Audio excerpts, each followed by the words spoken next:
네, 전 세계에 계신 한국어 교육 그리고 한국 문화 교육 전문가 여러분 안녕하십니까? 지금부터 2020 세계 한국어 대회 2분과 문화 대조와 한국 문화 교육 분과를 시작하도록 하겠습니다. 저는 사회를 맡은 호원대학교 한국어학부의 진대연입니다. 본 분과는 문화 대조와 한국 문화 교육이라는 주제로 10분씩 총 4개의 발표를 듣고 25분 정도 토론을 하는 순서로 진행될 예정입니다. 네, 그럼 첫 번째 발표를 해주실 분을 먼저 소개해 드리겠습니다. 정수봉 교수님 잘 들리시지요? 네, 잘 들립니다. 네, 반갑습니다. 네, 정수봉 반갑습니다. 교수님께서는 중국 산동 공상대에 재직하고 계시고요. 오늘 문화대조에 입각한 한국어 교육을 주제로 10분간 발표해 주시겠습니다. 정수봉 교수님 발표를 청해 듣겠습니다. 예, 부탁드리겠습니다. 예.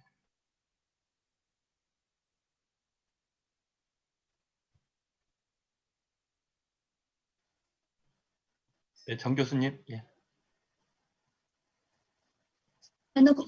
네, 예, 네, 안녕하세요. 잘 들리시죠?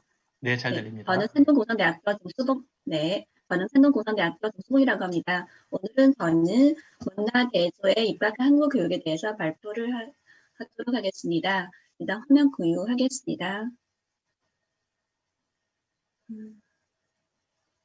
잠시만요.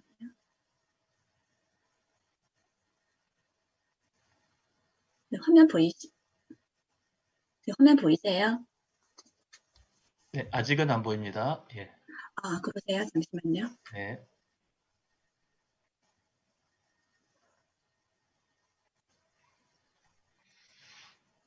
지금요?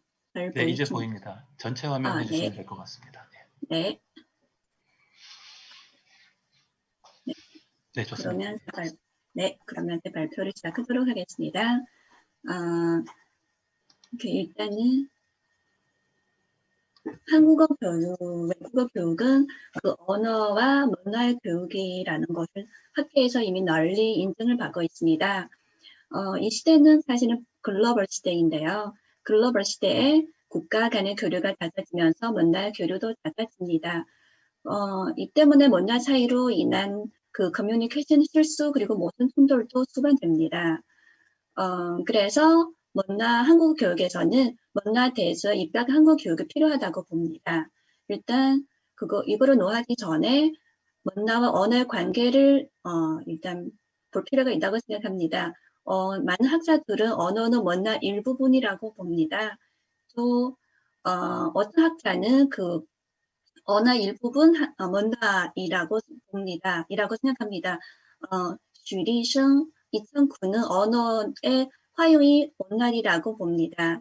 그 인간의 일상 담화는 문화 구조의 핵심 중의 하나이라고 보고요. 그리고 승기설 2019에서는 의사소통한 사회 문화를 만들어내서 그리고 이를 유지하고 때로는 변형시키면서 또 새로운 문화, 사회 문화를 발전시킨다고 하였습니다.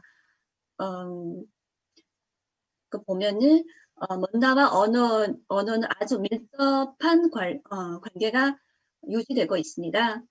또한 문화 교육과 언어 교육은 물론 밀접한 관련이 있겠죠. 일단은 한국어 교육의 목표와 한국 문화 교육 목표를 보시면은 한국어 교육 목표는 의사소통 능력을 습득하는 것이고요. 그리고 한국 문화 교육의 목표는 한국 문화를 이해하고 실생활에 적용하여 공동체 삶에 적응하는 것이고요. 이 두 목표를 보시면은 이 두 영역은 각자 고유성과 독자성을 인정해야 하지만 완전히 독립된 교육 영역으로 볼 수는 없습니다.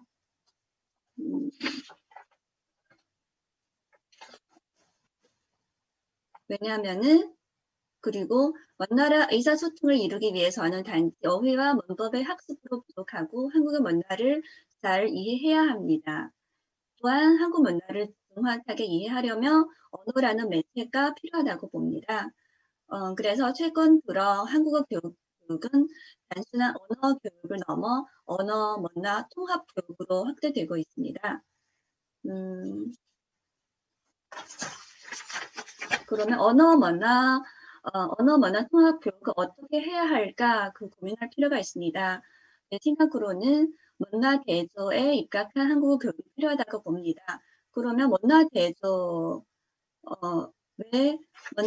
입각한 한국어 교육이 왜 필요한지 제가 몇 가지 생각을 조금 나누어 드리고자 합니다. 일단은 외국인 한국어 학습자들이 한국의 어휘나 문법을 잘 안다고 해도 한국 사람과 의사소통할 때는 여전히 어려움을 겪고 있습니다. 이는 언어 속에 담겨있는 문화 요소를 잘 파악하지 못하기 때문이라고 봅니다. 그리고 허용 김선정 2014에서는 외국어의 습득 과정에서 모국어의 간섭이 큰 방해물이라고 보고요. 그리고 양 언어의 세계적인 대조는 학습자 겪을 수 있는 어려움을 예상할 수 있을 뿐만 아니라 해결까지 이르게 할 수 있다고 보았습니다. 그래서 모어하자와 의사소통할 때 겪을 수 이런 문화 대조를 통해서 모어하자와 의사소통할 때 겪을 수 있는 어려움을 예상할 수 있고요. 그리고 의사소통 전략을 선택하는 데 도움을 줄 수 있습니다. 그래서 문화 대조가 필요하다고 봅니다. 또한 문화 차이에 입각한 그 언어의 차이를 연구해야 언어와 문화 간의 내적 연관성을 잘 파악할 수 있다고 봅니다. 문화와 언어의 연관성을 잘 파악하면 모국어 화자와 더 적절하게 의사소통할 수 있다고 봅니다. 또한 이런 문화 대조를 하면은 학습자에게 학습 동기부여할 수 있습니다. 외국어 공부할 때는 학습자에게는 학습 동기가 아주 중요한 요소입니다. 공부할 때는 문화 대조라면은 다문화와 한국 문화의 대조를 통해서 한국 학습자의 한국어 학습 흥미를 유발할 수 있을 것입니다. 그리고 따라서 더 효율적인 한국어 학습을 이룰 수 있을 것이라고 봅니다.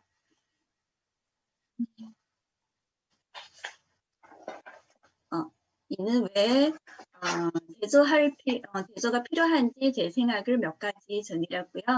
그리고 문화 대조를 할 때는 몇 가지 고려 사항이 있다고 생각합니다. 일단은 교육 과정인데요. 문화 대조 입각한 한국어 교육이 교육 과정에 잘 반영되어야 한다고 생각합니다.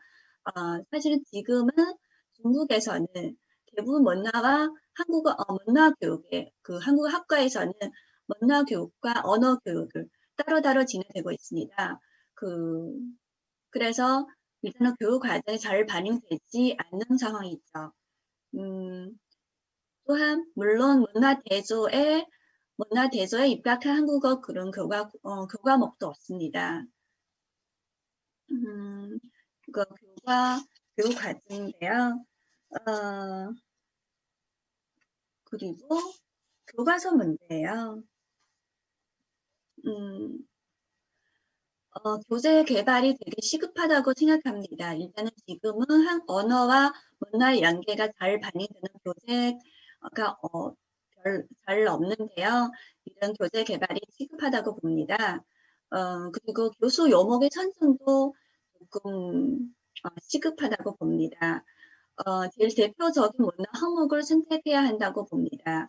이 문화 항목을 선택할 때는 그냥 단순히 문화 습득할 때 문화 항목의 선정과 조금 달리 어떻게 언어 교류와 잘 연결시켜서 그런 문화 항목을 선택해야 한다고 봅니다. 그리고 교사도 아주 중요한 역할이죠. 사실은 문화 대조를 하려면은 교사에 대한 요구가 많이 높아졌습니다. 그러니까 교사가 일단은 풍부한 문화 소양을 갖춰야 합니다. 한국어를 교수하려면은 한국 문화에 대해서 잘 알고 있을 뿐만 아니라 학습자 언어, 문화를 조금 알아야 합니다. 이래야 교수할 때는 학습자들이 겪을 수 있는 그런 문제들을 미리 예상할 수 있고요. 그리고 더 잘 대조시킬 수 있다고 생각합니다.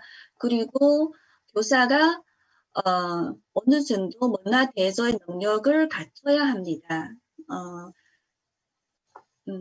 그리고 문화 대조할 때는 그런 자세가 아주 필요합니다. 그런 태도, 문화에 대한 태도, 그러니까 객관적으로 문화 대조를 해야 합니다.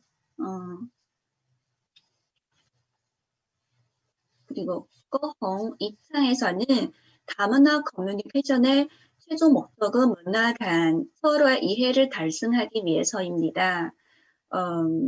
그러니까 문화 대조의 목적은 사실은 그냥 사이점만 공통점만 그것만 강조하는 건 아니고요. 사실은 문화 간의 서로 이해를 달성하기 위해서입니다.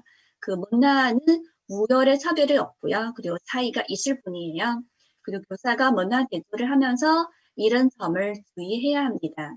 그렇게 해야 다문화 간의 원활한 커뮤니케이션이 이루어지고 불필요한 오해도 피할 수 있을 것입니다.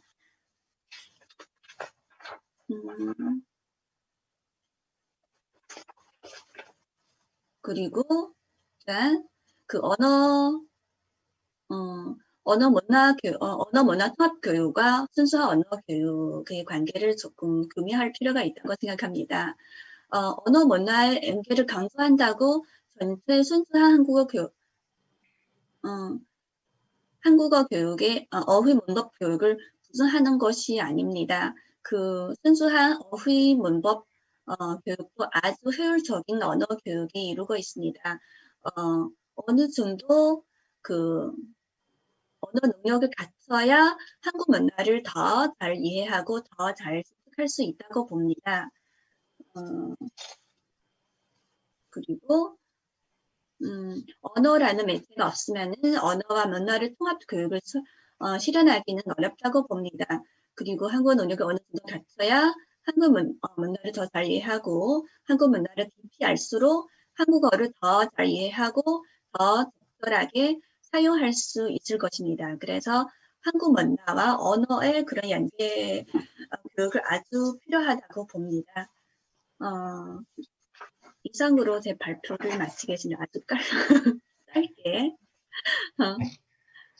네. 제 발표를 들어주셔서 감사합니다. 시시다자. 예, 정 교수님 시간을 충분히 못 드려서 죄송합니다. 아니에요. 조금 더 하실 말씀이 남아 있는 거는 이따가 종합 토론 시간에 조금 더 시간을 활용하실 수 있게 해드리겠습니다. 네. 정 교수님께서는 이 문화 대조가 한국어 학습자의 동기부여 그리고 흥미 유발 측면에서 굉장히 유용하다라고 말씀을 해주셨고 또 주요 고려 사항으로 뭐 교육 과정, 교수 요목, 교재 그리고 교사 등에 관한 말씀을 해주셨습니다. 네. 문화 대조에 입각한 한국어 교육에 대해서 아주 총론적으로 잘 정리해 주신 발표였습니다. 좋은 말씀해 주신 정수봉 교수님께 다시 한번 감사드립니다. 네. 네. 그리고 이어서 이제 두 번째 발표를 해주실 분을 소개해 드리겠습니다. 김영순 교수님 잘 들리시지요? 네, 잘 들립니다. 네. 네. 네, 김영순 교수님께서는 한국언어문화교육학회 회장을 맡고 계시고요. 네, 지금 현재 인하대에 재직하고 계십니다. 오늘 상호문화주의에 입각한 한국 문화교육을 주제로 10분간 발표를 해주시겠습니다. 네, 김영순 교수님 부탁드리겠습니다. 네. 여러분 안녕하세요. 인하대학교 다문화융합연구소 소장을 맡고 있는 김영순입니다. 세계 여러 곳에 계신 한국어를 사랑하고 한국 문화를 사랑하는 여러분들을 이렇게 랜선상에서 만나게 돼서 무엇보다 반갑습니다.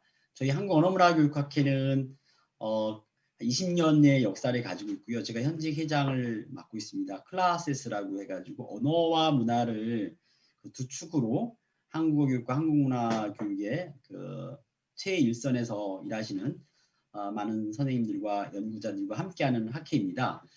여러분들의 이렇게 저희 세계 한국어 대회에서 만나게 돼서 반갑고요. 오늘 제가 말씀드리고자 하는 내용은 저와 저희 연구소에서 오랫동안 연구해온 한국 문화 교육을 어떻게 좀 우리가 잘할 수 있을까에 대한 내용을 좀 말씀드리고 싶어요. 그러니까 특히 상호문화주의라는 그런 개념을 가지고 말씀드리겠는데요.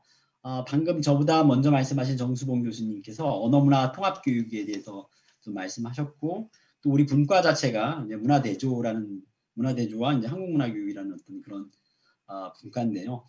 제가 갖고 있는 그 개념상의 그 아이디어는 우리가 문화대조를 할 때 어떤 한 문화가 위에 있는 그런 개념이 아니라 좀 서로 다른 문화, 그러니까 이제 학습자들의 문화도 존중할 수 있는 그런 교육 과정을 만들어 봐야 되겠다라는 점에서 시작됩니다. 그래서 제가 간단히 정리한 스케치한 내용을 중심으로 같이 좀 보겠습니다. 저는 파워포인트를 만들지는 않았고요. 그냥 PDF로 여러분하고 공유해서 함께 보도록 하겠습니다. 네, 잘 보이나요? 좌장 선생님 잘 보입니까? 진대 선생님 보여요? 네, 잘 보입니다. 네, 네, 잘 보입니다. 네. 제가 2018년 12월 달에 서울대학에서 저희 한국언어문화교육학회의 추계학술대 주제 특강을 맡았을 때 나왔던 내용이 이제 문화 번역에 관련된 내용을 제가 주제 발표를 하면서 키노트를 하면서 생각했던 게 뭐냐면, 우리가 한국어의 어떤 종주국이지만 한국어를 가서 이제 학습하고 확장시키는 가운데서 교수자들이 갖고 있는 생각이라든가 한국어 교육학자들이 갖고 있는 생각 자체가 조금 좀 콜로니적 사고, 그러니까 문화 우월주의나 문화 중심주의적인 사고가 있지 않을까라는 염려에서 당시 문화 번역이라는 주제로 가지고 이제 발표를 했고요.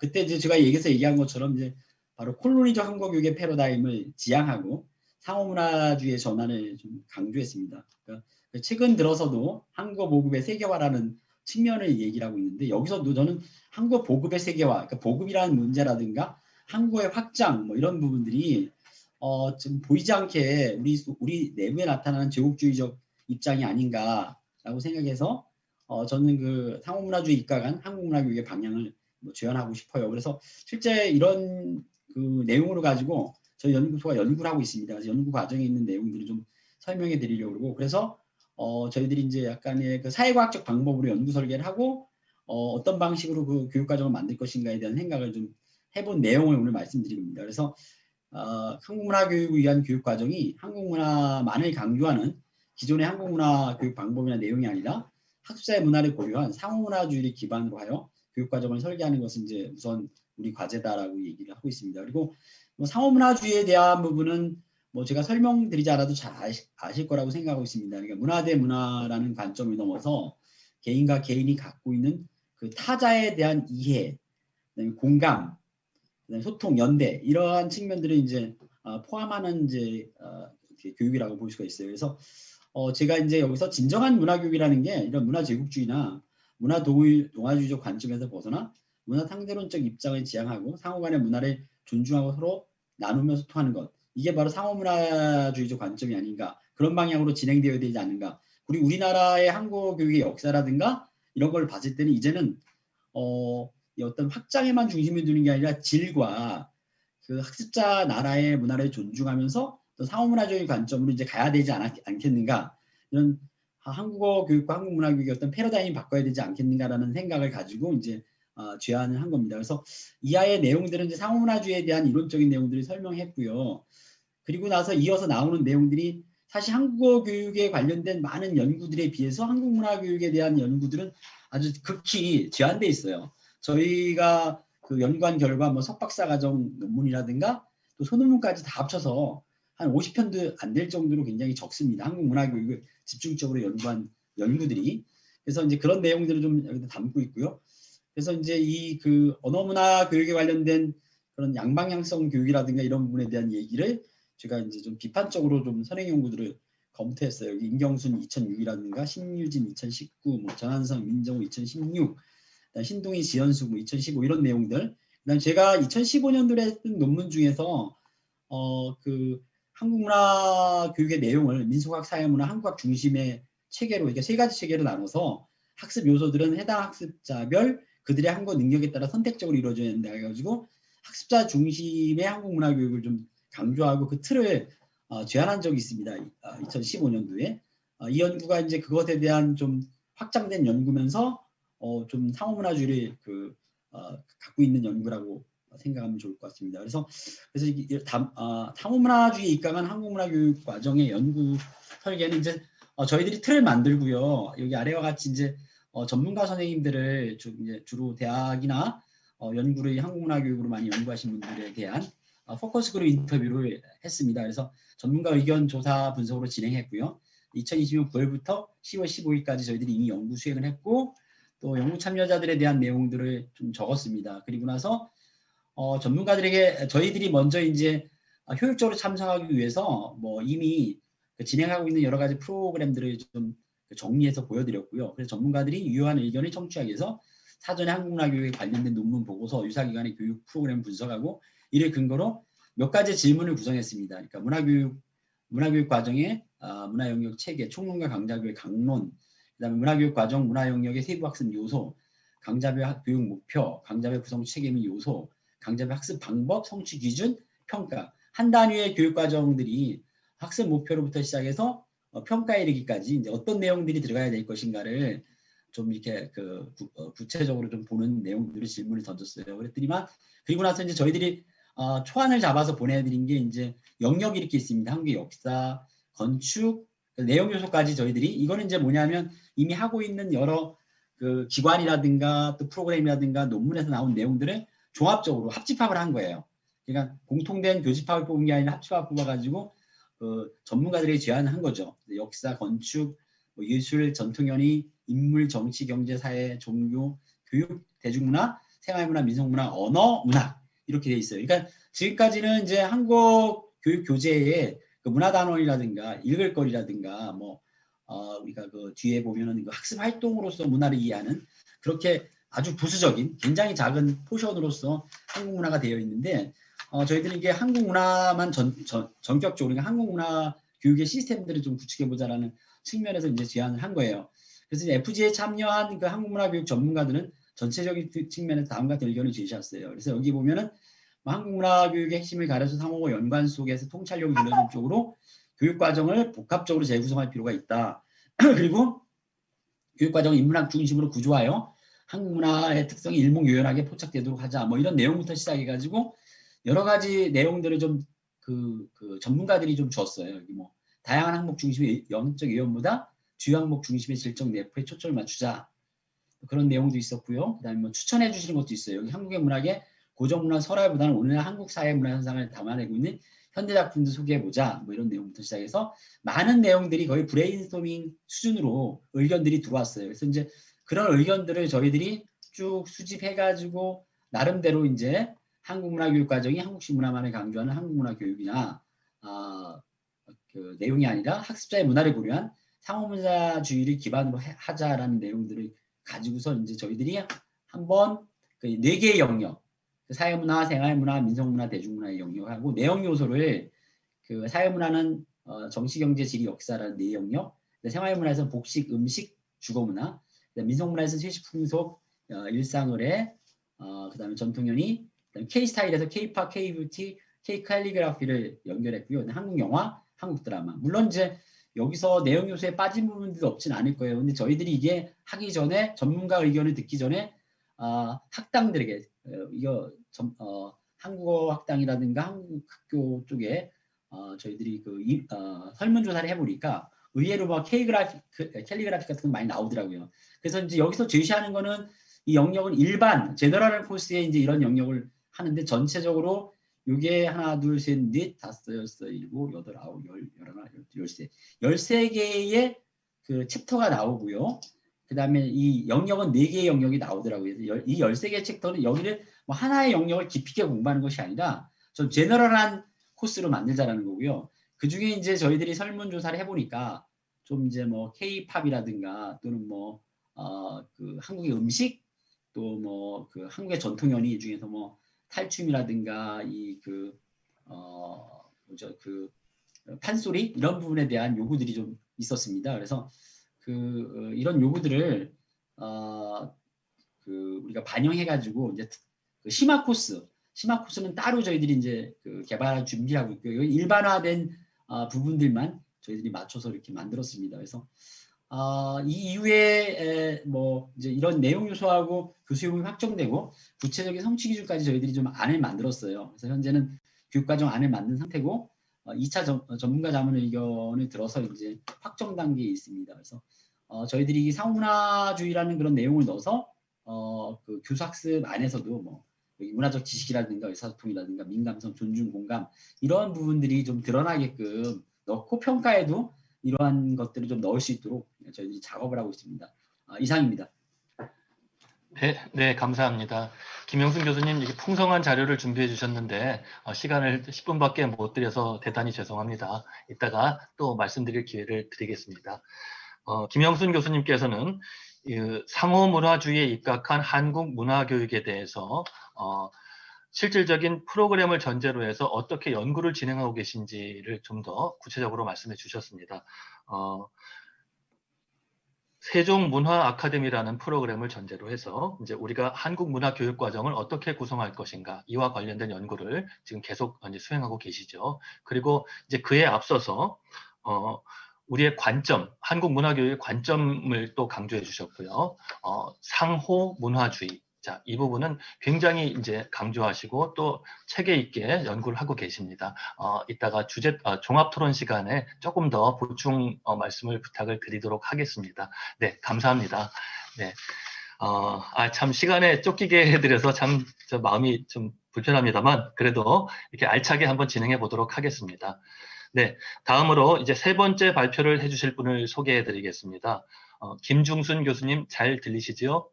예, 잘 들리고 있습니다. 네, 김중순 교수님께서도 한국언어문화교육학회 회장을 역임하셨습니다. 그리고 현재 이제 계명대 명예교수로 계시고요.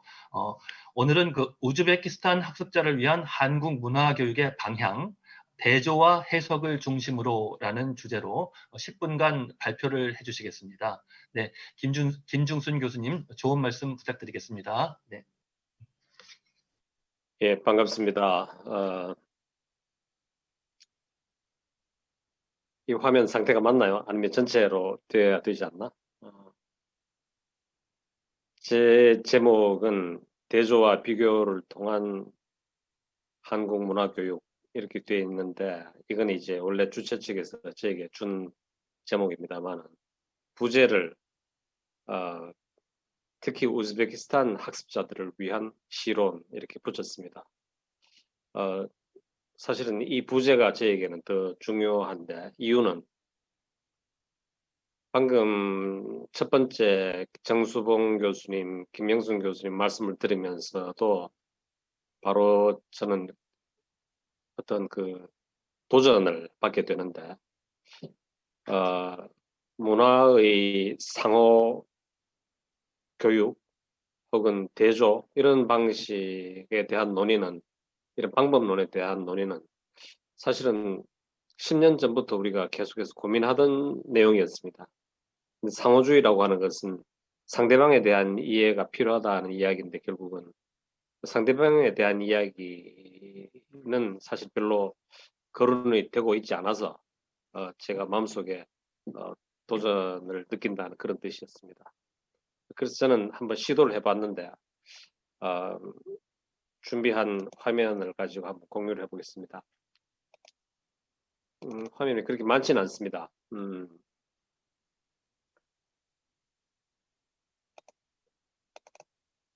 이런 틀입니다. 비교를 통해서 상대방을 알고 또 나의 것과 비교를 해서 그 마지막에 이르러야 될 과정이 이제 해석이라고 하는 이런 세 개의 단계로 저는 나누었는데 제일 첫 번째를 이제 몰입이라고 했습니다. 우리가 다 역사 전문가가 아니고 문화 전문가가 아니라면 우리 자신의 역사를 이해하는 것도 사실은 크게 자신이 없어 하는 사람들이 많죠. 이 분야에서 활동하시는 분들이 대부분 언어교육 중심이기 때문에 이런 한국의 역사나 문화사에 대한 이해가 조금 약할 수가 있습니다. 그런 뜻에서 우리 자신의 역사는 물론이거니와 상대방의 역사에 대해서도 몰입해서 체험하는 것이 대단히 중요하다. 물론 이제 교실에 우즈벡 학생들만 있는 게 아니기 때문에 일반적인 외국인들을 상대로 할 때는 이런 그 주장이 일반화될 수가 없을지도 모르겠습니다. 그러나 그것이 기초 단계라고 한다면 조금 심화된 단계에서는 대상국에 따라서 오늘 여기 계시는 분들을 예를 들자면 중국이나 아니면 우크라이나나 뭐 야쿠트나 혹은 우즈베키스탄이나 그런 출신국에 따라서 교육의 방식도 달라져야 된다 이런 이야기죠. 그래야지 상호주의가 성립을 하는 것이지 허공에 뜬 대로 막연하게 우리 문화가 아닌 다른 문화 뭐 구체적으로 뭘 이야기하느냐 이렇게 될 수가 있는 거죠. 그래서 이제 몰입하는 것이 대단히 중요하다. 그 다음에 몰입해서 이제 그 상대방의 문화를 익히는 것이 대단히 중요하다 이런 뜻이죠. 익힌 후에 그 다음에 비교를 하고 그 다음에 세 번째 단계가 저는 이제 앞에 두 분이 말씀하신 것과 조금 다른 부분이 있다면 미안합니다. 이 화면이 지금 자꾸 왔다 갔다 해서 예, 이제 제대로 된 것 같습니다. 마지막에 이르러야 될 부분은 해석인데 비교를 해서 그 다음 못 찍겠다는 말이야. 이런 질문에 대한 답이 되는 거죠. 이 해석의 단계는 저는 이제 글로벌이라는 대로 진행이 되어야 된다고 생각합니다. 그러니까 상호주의가 갖는 일종의 한계라고 할까.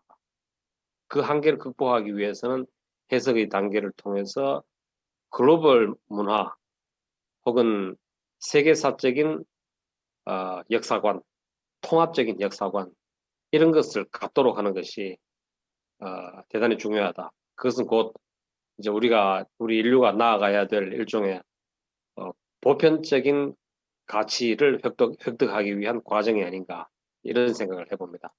이것이 이제 제가 제시하고자 하는 이론적인 틀이고 다음 화면이 넘어가야 되는데 예, 제가 그래서 이제 구체적으로 우즈베키스탄을 조금 소개를 해보려고 합니다. 지금 이제 우리 발표하시는 분들 중에서는 이쪽 그 역사에 대해서 좀 그 익숙하신 분들이 있으시리라 생각을 합니다만은 구테어 우즈벡을 택한 이유는 아시는 대로 지금 한국의 한국 언어, 한국 문화를 배우러 오는 외국인 학습자들의 상당수가 우즈벡 학생들이기 때문에 표본으로 삼았습니다. 근데 저도 우즈벡을 이제 여러 차례 다녀오고 우즈벡을 공부를 하다 보니 그들이 가진 역사적인 배경이 어쩌면 우리와 이렇게나 많이 닮았나라는 생각에 깜짝 놀랐습니다. 그렇게 된다면 아주 특수한 경우인데 그걸 일반화시킬 수 있느냐라고 질문을 할 수 있겠습니다만은 저는 그 유사성을 통해서 다른 문화에도 똑같은 방법으로 접근할 수 있다라고 하는 그 실마리를 찾은 거죠. 베트남에도 찾아갈 수 있고 또 야쿠트에도 찾아갈 수 있고 중국에도 찾아갈 수 있겠다라고 하는 거죠. 근데 이제 이 우즈벡 이야기를 긴 역사를 우리와 비슷한 부분을 찾는다면 여기 제시된 대로 한국의 조선시대가 1392년에 시작하죠. 근데 우즈벡에서 티모르 제국이 1370년에 시작합니다. 아주 시기적으로 완벽한 일치는 아니라 할지라도 시대가 맞물려 있습니다. 근데 그 맞물려 있는 시대 동안에 통치자의 행위, 어떤 업적, 또 나라가 나아가야 될 그 이상 이런 것들이 어쩌면 우리와 이렇게 비슷한가 싶을 정도로 놀라지 않을 수가 없습니다. 예컨대 인물을 따지자면 건국왕, 조선의 이성계, 우리 너무나 잘 압니다. 티모르 제국의 건국 왕입니다. 이 사람의 출신 배경은 나중에 이런 그 자세한 내용은 그 논문이나 다른 그 정보를 통해서 여러분들이 익히시게 되기를 바랍니다만은 당시의 정치적인 상황이나 국제적인 상황이 우리와 비교할 만큼 혁명을 일으켜서 새롭게 나라를 일으키는 과정이 아주 비슷하거니와 내부적인 역사 속에서도 세 번째 왕 이방원, 또 티모르 제국의 세 번째 왕 샤후, 그의 아들 울르그백, 그 다음에 우리 조선의 4대 왕 세종, 이 과정이 시간적으로도 또 아까 말씀드렸듯이 그들이 겪은 시대적인 경험의 배경도 너무나 비슷하다라고 하는 거죠. 근데 1차적으로 이 비슷함을 가지고 학생들에게 관심을 이끌 수 있겠다라고 하는 것을 이제 첫 번째로 제시할 수 있을 겁니다. 근데 시기적으로 비슷한 것만 가지고 관심을 일으킨다라고 하는 것은 부족합니다. 구체적으로 내용적으로 그럼 뭐 어떤 거냐? 내용적으로는 인물에 대해서는 지금 다 설명할 수 있는 시간이 없기 때문에 점핑하겠습니다만은 특히 조선의 4대 왕 그리고 티모르 제국의 4대 왕 세종과 울루그베그를 구체적으로 비교한다면 이러합니다. 아시다시피 세종은 대왕이라고 이름을 우리가 붙이지 않습니까? 마찬가지로 울루그베그도 The Great라는 이름이 붙습니다. 그만큼 울루그베그라고 하는 왕은 우즈베키스탄의 문명의 초석을 쌓은 사람이다. 이렇게 설명을 해도 부족함이 없을 정도입니다. 근데 이제 우리는 세종을 연구할 때 늘 주변의 중국과의 관계 속에서 설명을 해왔습니다. 아시는 대로 고려에서 조선으로 넘어올 때는 중국이 원나라에서 명나라로 넘어왔을 때입니다. 그 배경은 중국의 대륙이 동쪽으로는 조선에 접해 있고 또 서쪽으로는 티모르에 접해 있었죠. 그러니까 이 중국을 중심으로 한쪽 끝은 조선이고 한쪽 끝은 이제 티모르였단 말이에요. 우즈베키스탄이었단 말이에요. 따라서 지형적으로뿐만 아니라 또 시대적으로 또 문명사적으로도 비교해 볼 만한 것이 충분히 많은데 문명사적인 내용을 말씀드리자면 우리가 일반적으로 세계사를 이야기할 때 르네상스 시대를 13세기, 14세기, 15세기, 뭐 16세기 이렇게 이야기하지 않습니까? 그러면서도 한국의 조선의 르네상스는 언제냐? 18세기에 와서 조선의 르네상스라고 합니다. 이거 맞지 않지 않습니까? 정조 때를 주로 초점을 맞춰서 이야기하는 거거든요. 스스로 우리는 서양의 르네상스보다 수세기나 뒤늦게 시작이 됐다라고 하는 것을 자인하는 꼴이 됩니다. 그러나 제가 지금 제시하는 이 방법을 통하면 14세기 서양의 르네상스 때 조선에서도 똑같은 형태의 르네상스 운동이 있었고 티모르 제국에도 르네상스가 있었다는 거죠. 그래서 우리가 어떤 약점을 보완하기 위해서 이런 주장을 하는 것이 아니라 르네상스의 문화가 동쪽으로 전해졌다라고 하는 기존의 일반적인 생각을 뒤엎을 수 있다는 뜻에서 대단히 중요하다는 거죠. 우리가 새롭게 인식하고 깨닫고 만들어낸 문명의 결과를 우리가 서방으로 전해줬다라고 하면 어떨까요? 그 이야기는 아까 김영수 선생님께서 염려했듯이 지나치게 한국 문화 중심적인 사고를 피해야 된다라고 하는 것과 맞물리는데 그걸 피하면서도 그 근거를 분명하게 제시를 하고 세계사를 통합적으로 읽어낼 수 있는 방식으로 울루그베그도 세종도 똑같은 맥락에서 문화를 일으킨 문화 영웅으로 이해를 하면 이 설득력은 충분히 가능하다 이런 이야기입니다. 시간이 얼마 남지 않아서 이 이야기를 정리를 하면 지금까지 세계사가 유로센트리즘, 유럽 중심주의에서 이제는 한국 전통문화 혹은 케이팝 이 둘은 같으면서도 다릅니다. 한국 전통문화를 요즘 말하는 이 젊은 사람들이 말하듯이 소위 국뽕, 우리 중심주의 그걸 이야기하는 게 아닙니다. 지금 생겨난 케이팝이 그런 차원에서 생겨난 게 아니거든요. 완전히 통합적이고 객관적인 인식하에서 창조적으로 만들어낸 결과가 케이팝이라는 거죠. 그것은 먹혀든다는 거죠. 실제로 먹혀들고 있고 그런 시각으로 나아간다면 이게 제 옆에를 보여드리고 싶었는데 이 사진이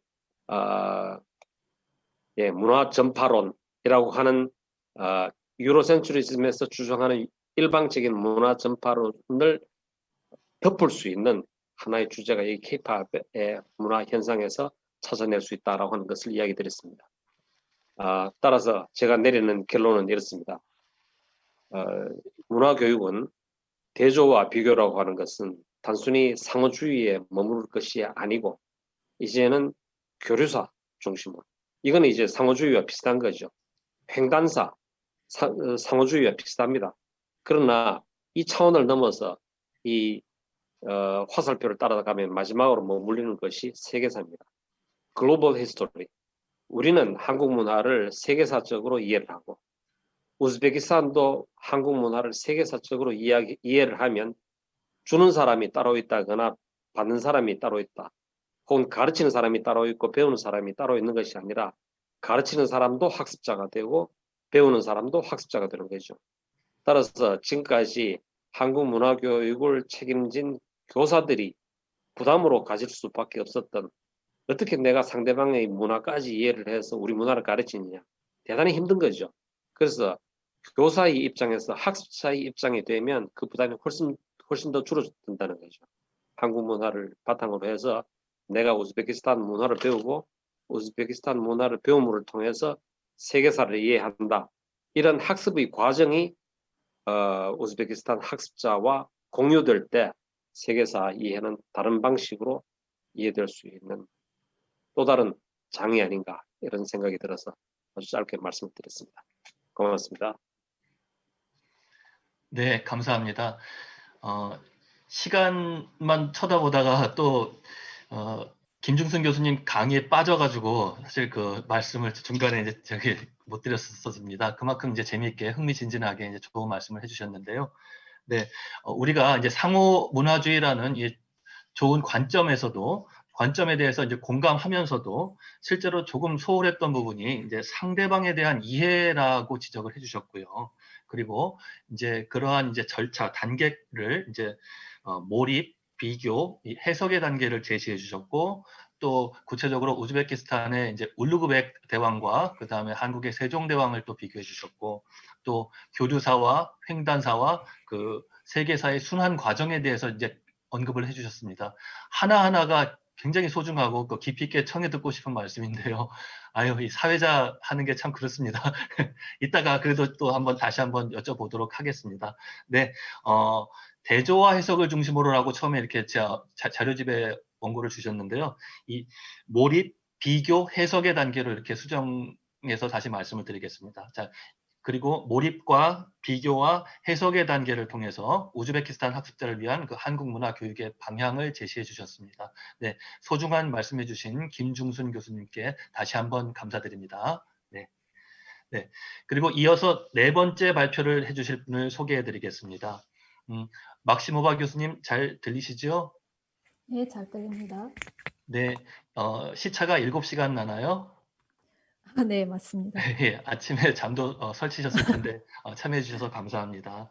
네, 막시모바 알렉산드라 교수님께서는 우크라이나의 그 우신스키 국립사범대에 재직하고 계시고요. 오늘 우리에게 한국과 야쿠트의 세시풍속 비교를 통한 한국 문화교육, 그리고 러시아 야쿠트 지역의 학습자를 대상으로 라는 주제로 10분간 발표를 해주시겠습니다. 자, 막시모바 교수님 발표를 청해 듣겠습니다. 네, 네, 안녕하세요. 제 발표를 시작하도록 하겠습니다. 발표 주제는 아까 말씀하셨듯이 한국과의 고대 세시풍속 비교를 통한 한국 문화 교육입니다. 우선 야쿠티아는 또는 사하공화국은 러시아 시베리아 지역에 위치하고 있고요. 그리고 러시아의 자치공화국입니다. 여기 초록색으로 표시된 것은 이제 야쿠티아입니다. 그리고 여기 빨간 점으로 표시된 것은 야쿠티아 중심 도시인 야쿠츠크입니다. 한국 사람들에게는 야쿠티아는 좀 생소하지만 사실은 1990년대부터 여러 가지 분야에서 많은 교류가 이루어지고 있습니다. 그리고 그때쯤에 한국 문화 교육이 시작했습니다. 1993년에 사과 한국 학교가 설립되었고 그 이후로 공립학교 몇 학교에서도 한국 수업이 계속 개설되었고 그리고 요즘은 사서울 학원에서도 한국어 교육이 이루어지고 있습니다. 밑에 사진은 그 학교 모습이고요. 그리고 학생들 모습을 보실 수 있습니다. 그리고 한국 문화 교육이 이루어지고 있는 대표적인 공동기관으로는 복동영광대학교가 있습니다. 이곳에서는 2000년에 외국어 학부의 동양지역학과가 개설되면서 중국어, 일본어와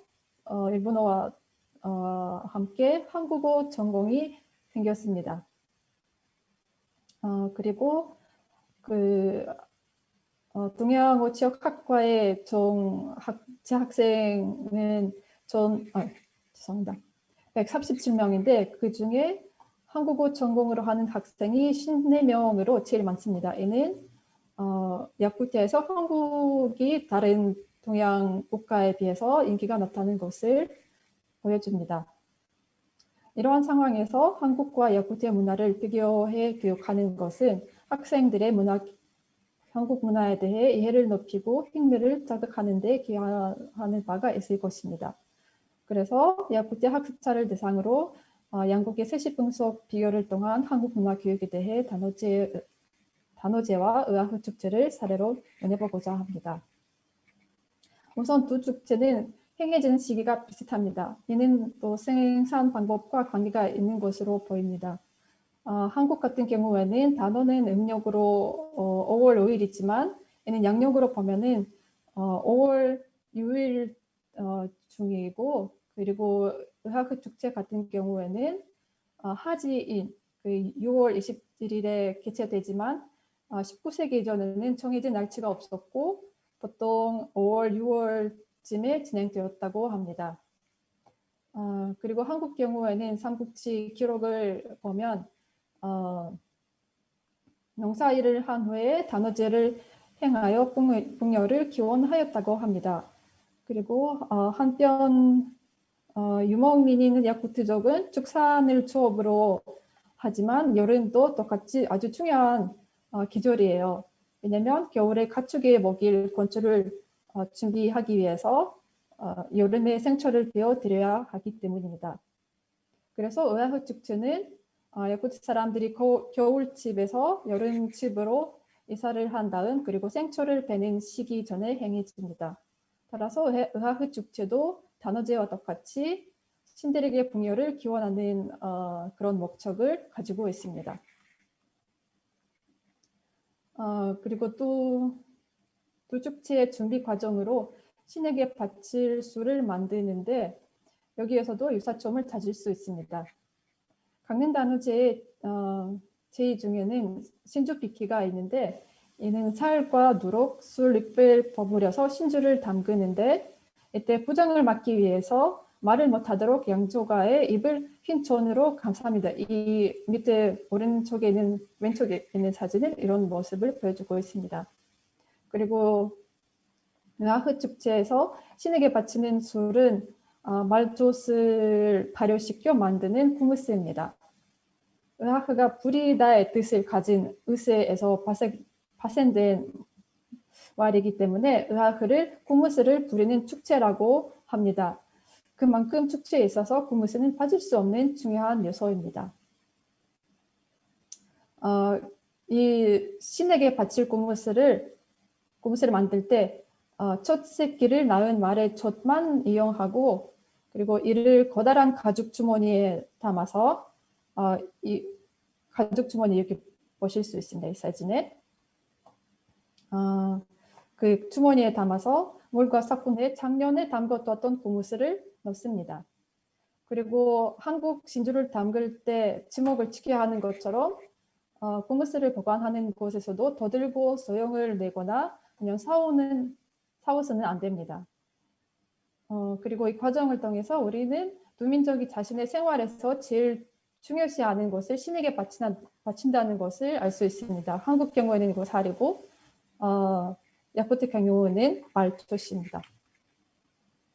그리고 또 하나의 유사점은 두 축제는 전신제라는 것입니다. 단오제 같은 경우에는 그 전신제라는 것은 그 이칭인 수린날을 통해서 알 수 있습니다. 수린은 신 혹은 높다라는 의미를 가지고 있는데 수린날은 높은 신이 오시는 날을 나타냅니다. 그리고 여기에서 높은 신은 전신이라고 볼 수 있습니다. 회비 축제에서는 불을 피우고 그 앞에서 유룽아이 도연이라는 제거신이자 창조신인 전신에게 기도를 올리며 고무쇠를 불에 뿌립니다. 이 모습을 여기 밑에 있는 사진에서 확인하실 수 있습니다. 그리고 두 축제에서 조상에게 제사를 지냅니다. 단오를 맞이하여 지내는 조상 제사는 단오절사라고 하는데 이거는 사당에서 아니면 산소에서 지냅니다. 그리고 조선 시대에는 단오날 아침에 사당에 가서 전칙하고 이에 미어에 가서 전대를 하였다고 합니다. 한편 하흐 축제에서는 그런 조상에 대한 제사를 지내지 않지만 전신들과 함께 조상신도 모셨다는 기록이 있습니다. 이때는 전신들을 정하여 고무쇠를 부린 다음에 점을 치면서 위대한 조상에게 행운을 빌었다고 합니다. 다음으로 수호신에게 지내는 제의에서의 유사점입니다. 단오제에서는 수호신에게 지내는 제의로 공동체 제의와 가정의례가 있습니다. 공동체 제의는 마을마다 주민들이 성황신이나 산신에게 제사를 지내는 곳으로 예를 들자면 마을의 수호신 격은 어금 전신에게 제사를 지내는 어금 잠재 그리고 산신으로 여겨지는 문호장을 모시는 문호장구 등이 있습니다. 이러한 제의는 해당 지역의 악령과 풍농, 풍어를 기원하는 데에 목적이 있습니다. 그리고 가정의례로는 단오고사가 있는데 이건 산신을 먹이는 풍속이기 때문에 산맥이라고도 합니다. 이 의례는 여성들이 지르며 이른 새벽에 채물을 들고 산에 가서 나무 밑에 이를 지향합니다. 그리고 새끼줄을 나무에 묶으면서 집안의 안녕과 풍요를 기원합니다. 한편 약부트 축제에서는 천신들에게 기도를 올리고 공수를 당히 부리면서 수호신의 역할도 담당하는 도지신 안더이두 이치대에게 이 지역에 사는 사람들을 해치지 말고 지켜달라고 빕니다. 또한 한국의 산매기와 유사한 의례도 있습니다. 이는 살라마라는 말총으로 만든 끈을 나무에 묶는 의례입니다. 여기 세키주라고 살라마를 이렇게 사진으로 확인하실 수 있는데 그 둘이 모양이 비슷하다는 것을 아실 수 있습니다. 네, 이렇게 살라마 말총으로 만든 끈을 이제 나무에다가 묶는 의례의 모습입니다. 여기 보시면 한국에서도 똑같이 새끼줄을 나무에다가 묶습니다. 이러한 점에서 두 의례가 비슷합니다. 근데 유사점 있는 만큼 차이점도 있습니다. 그 중에는 제일 큰 거는 그 축제의 규모입니다. 이것도 생산 방법과 관계가 있는 것으로 보입니다. 단오제 같은 경우에는 한국 사람들이 농사를 짓기 때문에 마을 지어서 공동체를 다 같이 살고 삽니다. 그래서 단오제도 마을 단위의 대규모 축제입니다. 근데 야쿠트 사람들은 유목민이기 때문에 계속 거주지를 옮겨야 되기 때문에 그 가족 단위로 살기 때문에 그 애하크 축제도 단오제보다는 상대적으로 소규모의 그런 축제라고 볼 수 있습니다. 네, 그리고 문화 간 비교를 통한 그런 교육의 효과를 보면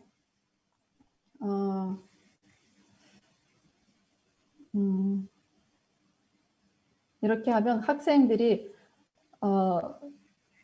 한국말을 더 잘 이해하고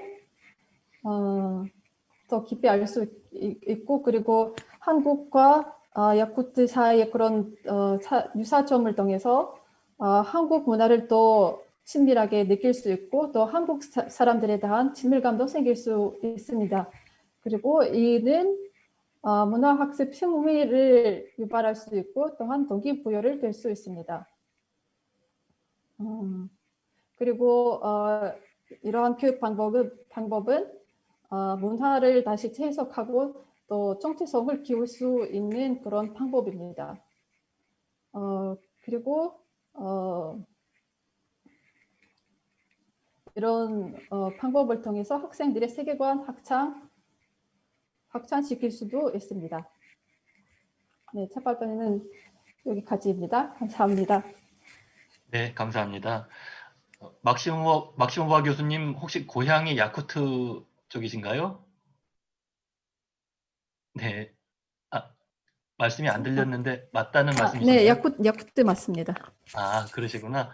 예, 우리 그 시베리아 동북쪽, 북동쪽에 위치한 야쿠트 공화국의 그 세시 풍속과 한국의 세시 풍속, 특히 그 단오제와 으흐마흐 축제를 비교해 주시면서 한국 문화 교육의 내용으로서의 어떤 사례를 잘 보여주신 발표였습니다. 좋은 말씀해 주신 막시모바 교수님께 다시 한번 감사드립니다.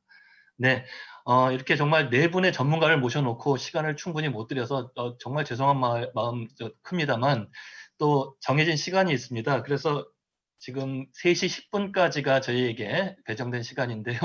앞서 예정했던 그 토론 시간이 조금 줄어들 것 같습니다. 양해를 미리 구합니다.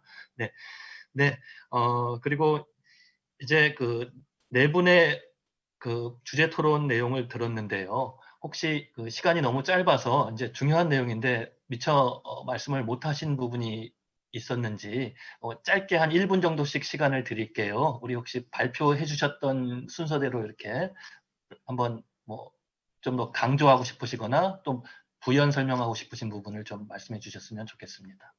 네, 정수봉 교수님. 예. 네, 저는 사실은 그 문화대조를 입각한 한국어 교육이 말하는데요. 사실은 그 문화대조하고 성문화 사실은 같은 입장이라고 생각합니다. 이거를 좀 말씀드리고 싶습니다. 네, 그냥 서로 비교를 하면서 서로 문화를 이해하면서 일방적으로 전파하는 건 아니고 그리고 서로를 이해하면서 그런 네. 과정으로 네, 이거를 좀 그렇죠. 우리 분과의 주제인 문화 대조, 대조라는 것이 비교하고 또 뗄래야 뗄 수 없는 개념상이지 않습니까? 그래서 아까 김중순 교수님의 그 3단계에서 두 번째 비교와 관련된 굉장히 중요한 내용인 것 같습니다. 네, 김영순 교수님 저 추가로 좀 네네.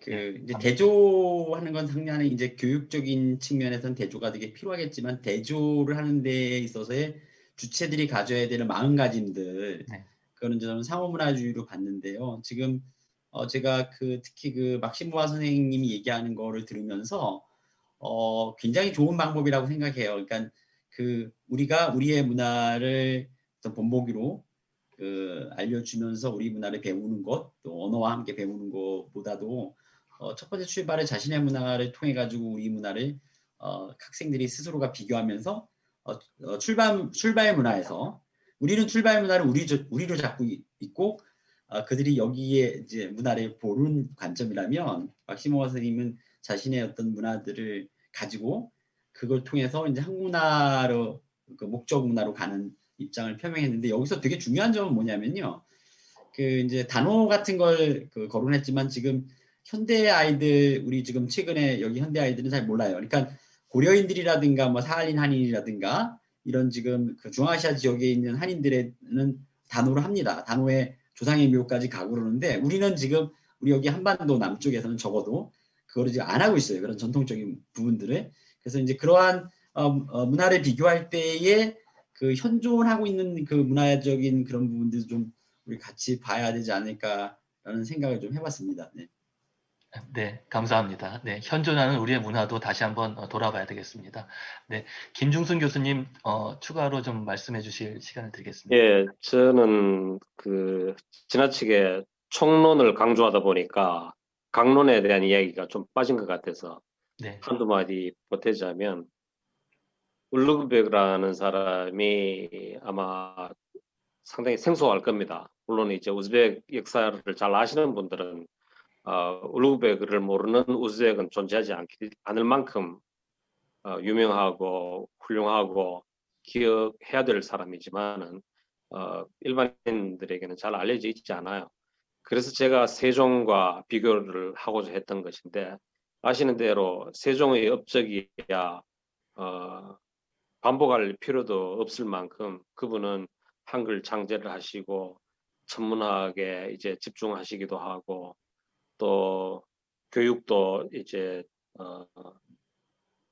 상당히 많은 투자를 하시고 여러 측면에서 공헌이 있으신데, 그런 똑같은 트랙으로 울루베그도 그 나라에서 기여를 했단 말이에요. 근데 그분이 그런 기여를 하게 된 배경에는 아까 제가 르네상스를 이끌어 왔는데, 서양에서 말하던 그 르네상스의 정신이 이미 그에게 배어 있다라고 하는 그 이야기를 하나 말씀드리고 싶고요. 두 번째는 다시 한 번 더 총론으로 돌아오면, 금방 우리 김영순 교수님께서 목적 문화라는 단어를 쓰셨어요. 한국 문화 교육을 하는 데 있어서 목적 문화는 당연히 한국 문화죠. 근데 저는 이제 제 이야기 중에 이런 것이 함의가 되어 있었습니다. 그 목적 문화를 잊어서는 안 되지만은, 목적 문화를 자칫 너무 내세우다 보면 목적 자체가 좀 희석될 수 있다라고 하는 염려가 늘 저한테 있죠. 그래서 목적 문화가 세계 문화가 돼야 된다. 문명사가 돼야 된다라고 하는데, 저는 제 이야기에 초점이 있는 겁니다. 그러니까 한국 문화 교육을 하는 이유는 세계 문화, 인류 문명을 이해하기 위한 도구이고, 또 우즈베키스탄 문화를 이야기하는 것은 그들도 역시 그들의 시각에서 한국 문화를 통해서 문명사를 이해하게끔 한다면 그들의 관심이나 우리 관심이나 달라질 수 없다라고 하는 것을 강조하고 싶었습니다. 예, 이상입니다. 네, 감사합니다. 네, 막시모마 교수님께도 추가로 말씀해 주실 시간 드리겠습니다. 네. 네.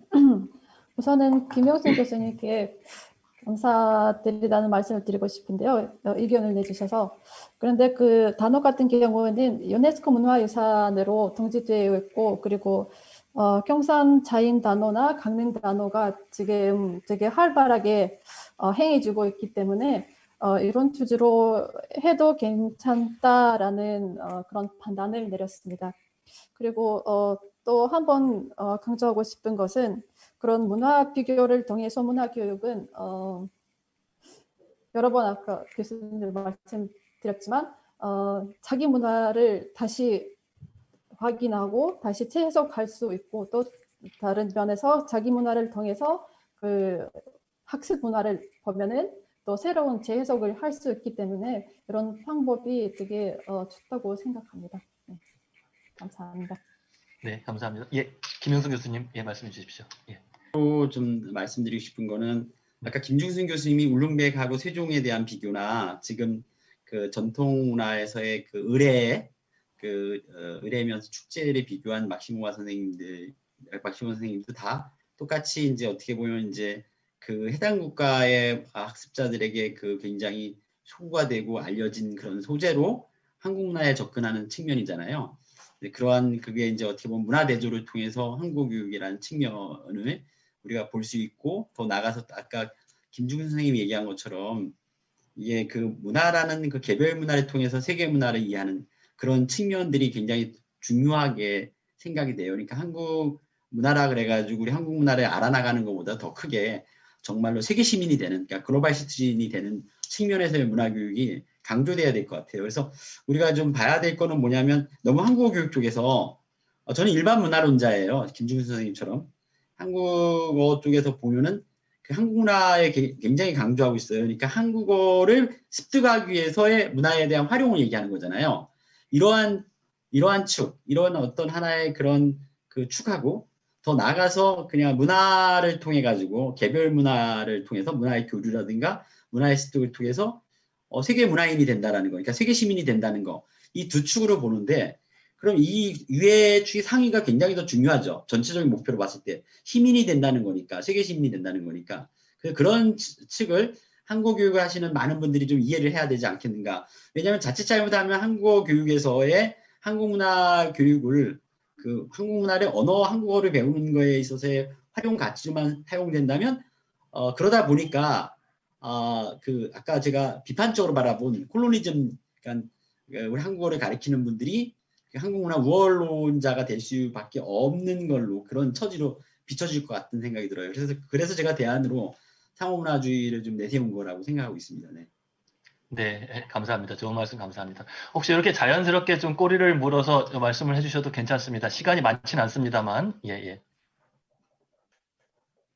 혹시 뭐 그리고 하나 더, 막시모 선생님 한테 제가 한 3개월 정도, 한 7년 전에 3개월 정도 중국 동북 지역, 그러니까 아무르강하고, 그러니까 중국하고 러시아의 경계가 아무르강이잖아요. 이쪽에는 헤이룽장, 흑룡강성이라고 그러는데 그 일대의 소수민족을 연구를 했어요.